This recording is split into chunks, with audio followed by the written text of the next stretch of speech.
সবাইকে শুভ বসন্ত পঞ্চমী এবং সরস্বতী পুজোর অনেক অনেক শুভেচ্ছা। তো বন্ধুরা, আজকে ভিডিওতে আমি তোমাদেরকে দেখাবো বর্ধমান শহরের দুটো হোস্টেলের প্যান্ডেল। একটি হচ্ছে চিত্তরঞ্জন ছাত্রাবাস, আর একটি হচ্ছে বিবেকানন্দ হোস্টেল। তো বন্ধুরা, বিবেকানন্দ হোস্টেল হচ্ছে নাচ কোয়ার্টার মোড়ের পাশেই, আর চিত্তরঞ্জন ছাত্রাবাস হচ্ছে আপনার কেএসপি পার্কের অপোসাইডে। তো বন্ধুরা, এক একজনের থিম আলাদা আলাদা রকমের করেছে। তো চলো এই ভিডিওতে আমি তোমাদেরকে দেখাবো কে কোনটা থিম করলো।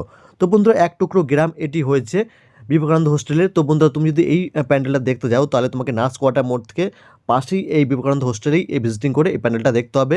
এত সুন্দর প্যান্ডেল করেছে, তোমাদেরকে কি বলবো। এখানে আসলে তুমি পুরো এক টুকরো গ্রাম, মানে কি, মানে সত্যিকারের গ্রামে চলে এসছো এরকমটা তোমার মনে হবে। থিমের নাম যেহেতু এক টুকরো গ্রাম, তাই এখানে গ্রাম বাংলা শিল্প তারা ব্যবহার করেছে।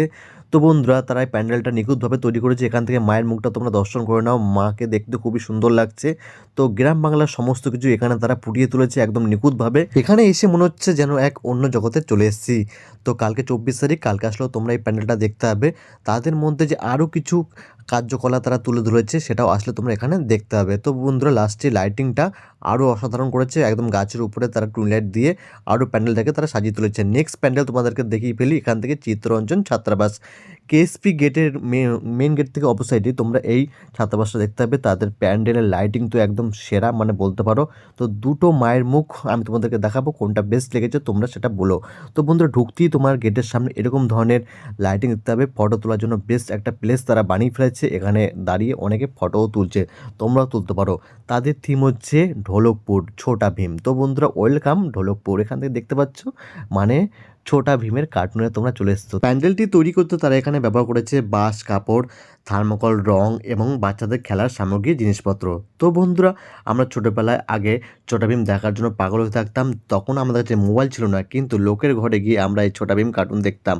তো ছোটা ভীম আশা করি ছোট বড় সবাইদেরই এই কার্টুনটা পছন্দ। ছোটা ভীমের কার্টুনে যত রকমের ক্যারেক্টার ছিল তারা এই প্যান্ডেলে ফুটিয়ে তোলার চেষ্টা করেছে। চিন টাপাক ডাম ডাম, এটা আমার দেখে আরও বেশি ভালো লাগলো। টুনটুন মাসির লাড্ডু। তো বন্ধুরা, রাজার যে প্রসাদ ছিল সেই প্রসাদের মধ্যে যে মাকে বসিয়েছে, এটা আরও বেশি সুন্দর লাগছে, ভালো লাগছে। তো এবার আমরা দেখে ফেলি আমাদের বিদ্যার দেবী মা সরস্বতীকে। তো বন্ধুরা, প্রতিমার রূপ দেখে সত্যি চোখ ফেরানো যাচ্ছে না। মায়ের মুখে এত শান্ত ভাব, শিল্পীর তুলির টান প্রতিমাকে পুরো একদম জীবন্ত করে তুলেছে। তো বন্ধুরা, আমরা জানি সরস্বতী পুজো মানে হলুদ শাড়ি আর ছেলেদের পাঞ্জাবি। তো এই হোস্টেলগুলোতে প্রত্যেক বছরই এত পরিমাণে ভিড় জমায়, লাইন দিয়ে ঠাকুর দেখতে হয়। তো তোমরা যদি বর্ধমানের ঠাকুর, বেস্ট ঠাকুর প্যান্ডেল দেখতে চাও, তাহলে এই ছাত্রাবাসে, এই হোস্টেলে তোমরা কিন্তু মিস করো না।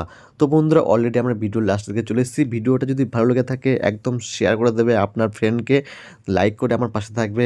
ফলো না করে থাকলে আমার পেজটিকে ফলো করে আমার পাশে থাকো। দেখা হচ্ছে নেক্সট ভিডিওতে। ভালো থাকবেন। জয়।